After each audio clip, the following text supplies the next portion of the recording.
Hello दोस्तों, स्वागत है आपका हमारी फंडामेंटल एनालिसिस की वीडियो सीरीज के एक नए पार्ट में। आज हम कैंडलस्टिक पैटर्न और इससे जुड़ी खास मान्यताओं के बारे में बात करने वाले हैं, क्योंकि शेयर मार्केट में ये कैंडलस्टिक पैटर्न स्टॉक को टेक्निकली एनालाइज करने में बहुत काम आती है।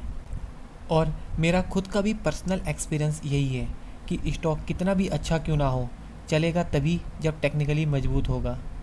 इसलिए हमें फंडामेंटल के साथ साथ स्टॉक को टेक्निकली भी समझना चाहिए। और इस टेक्निकल एनालिसिस में सबसे पहले आता है कैंडलस्टिक पैटर्न।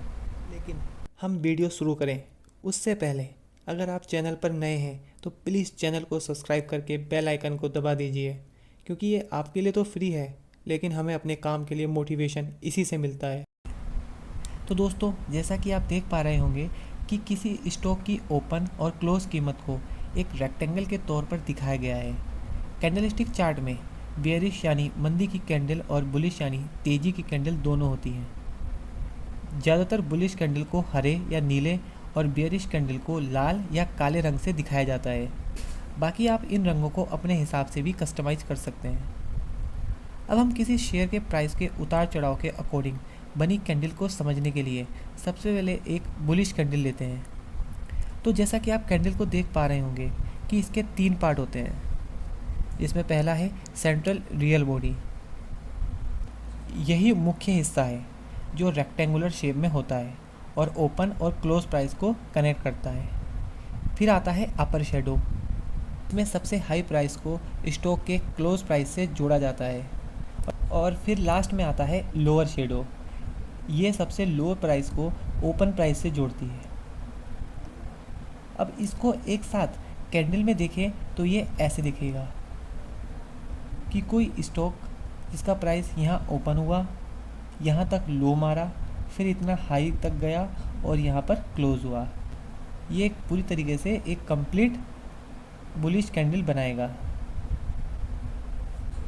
इसी तरह बेयरिश कैंडल के भी 3 पार्ट होते हैं, बस उसमें इसका उल्टा हो जाता है। जैसे सेंट्रल बॉडी में ओपनिंग ऊपर की तरफ और क्लोजिंग नीचे की तरफ होती है। अपर शेडो हाई को ओपन से जोड़ता है और लास्ट में लोअर शेडो लो को क्लोज से जोड़ता है। तो दोस्तों, आप खुद से भी कैंडल को समझने का प्रयास करें। कुछ प्रैक्टिस करने के बाद ये आपको समझ आने लगेगी और आपको कैंडलस्टिक पैटर्न को समझना आसान लगने लगेगा। अब इस कैंडलस्टिक को एक टाइम सीरीज में प्लॉट करते हैं तो वो कुछ ऐसा दिखेगा। इसमें ग्रीन वाले बुलिश यानी तेजी के कैंडल हैं और रेड वाले बियरिश यानी मंदी के कैंडल हैं। इसमें भी ये लंबे कैंडल जहाँ ज़्यादा खरीदारी या बिकवाली को रिप्रेजेंट करते हैं, वहीं छोटे कैंडल कम ट्रेडिंग को दिखाते हैं। तो दोस्तों, मुझे पूरी उम्मीद है कि आप बेयरिश और बुलिश दोनों तरह की कैंडल को समझना सीख ही गए होंगे। तो अब हम आगे आने वाली वीडियो सीरीज में इससे बनने वाले पैटर्न के बारे में बात करेंगे। तो प्लीज़ जुड़े रहिएगा हमारे चैनल के साथ। जल्द मिलते हैं एक नई वीडियो में। प्लीज़ चैनल को सब्सक्राइब जरूर कर लीजिएगा।